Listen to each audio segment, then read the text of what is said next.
Each autumn, the Florida manatee migrates from widely dispersed shallow areas along the Florida coastline to spring-fed warm water havens in rivers and bays. They seek warm currents, food, and rest, a safe harbor during the winter months. As the human population along Florida's coast grows, the manatees face increasing threats to their safety.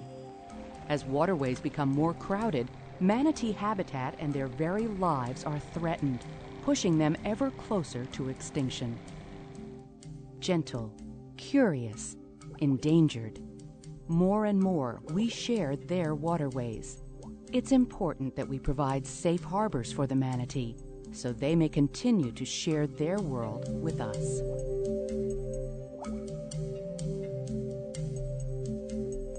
A subspecies of the West Indian manatee, Florida manatees are found mainly in Florida, but also range as far west as Louisiana and north to the Carolinas and Virginia during the summer months. During winter, when water temperatures drop below 68 degrees Fahrenheit, manatees seek warm, spring-fed waters like those found in Kings Bay. Like humans, they are sensitive to temperature, and prolonged exposure to cold water may cause hypothermia and lead to death. Well, the Crystal River National Wildlife Refuge was established by the Fish and Wildlife Service in 1983. This particular refuge was established for the purpose of protecting the Florida manatee. So it's basically a refuge created for the benefit of an endangered species. The combination of warm, clear water and a large population of manatees attracts thousands of visitors each year to the refuge and Crystal River area, each seeking that once-in-a-lifetime experience to swim with a manatee. Understanding these underwater mammals is the first step to their continued survival. The continued development of homes, marinas, and docks reduces available habitat. Boats often damage or destroy the shallow water grass beds that serve as a primary food source. More boats in the water also increase the potential for collisions and injury. Most wild manatees carry scars, visible reminders of the danger they face from boats on a daily basis. Many fatal wounds inflicted by boats, however, leave no outward sign until it is too late.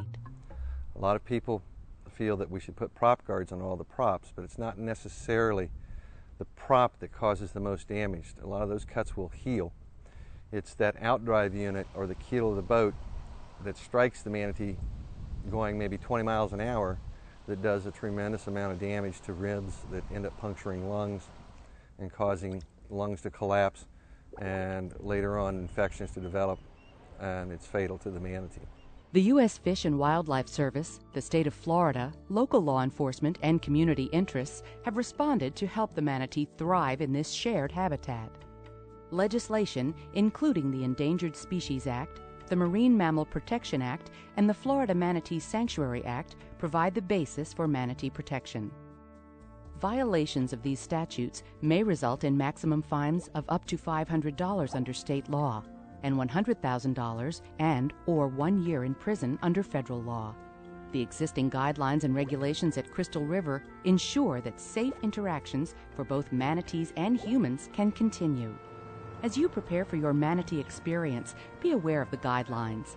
Local dive shops, tour operators, and the visitor center at the refuge can provide you with this important information. Understand the policy of passive interaction.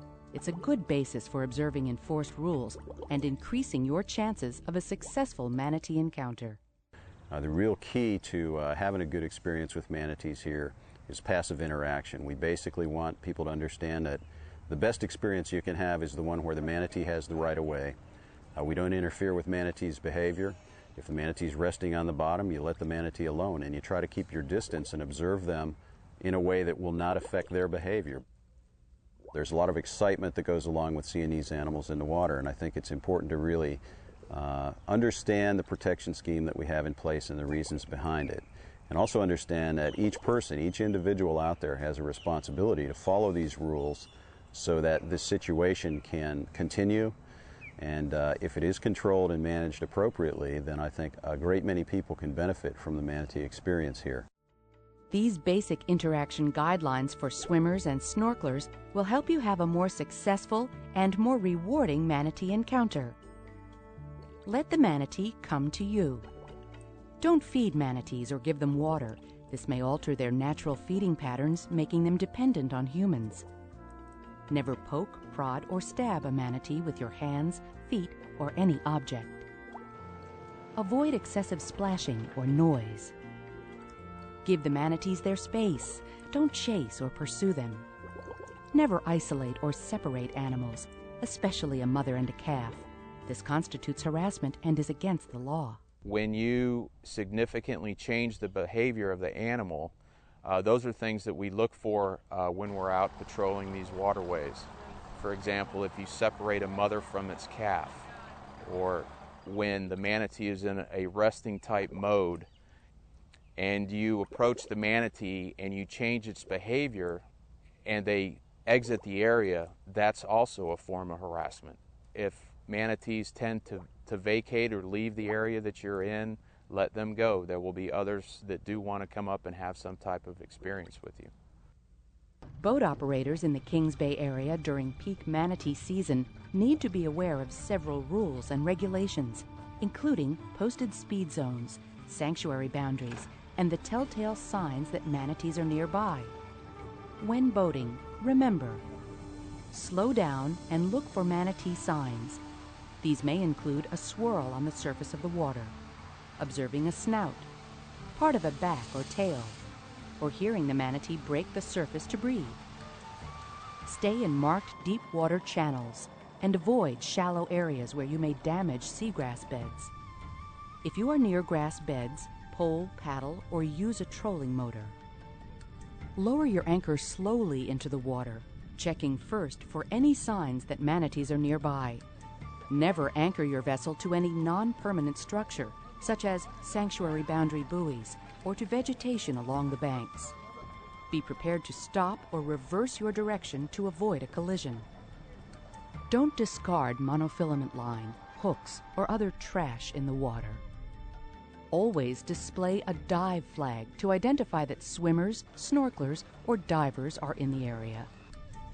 Recognize and follow posted speed zones and other designation signs, including idle speed, slow speed, no entry. Idle speed is defined as no faster than is necessary for the boat to be steered. Slow speed is defined as a minimum wake, where the boat must not be on a plane and must be level in the water. No entry signs are posted to designate sanctuaries. These areas are off limits to all boaters, swimmers, and divers. They are places where manatees can rest undisturbed by humans. Altering or moving a sanctuary boundary line is also not permitted.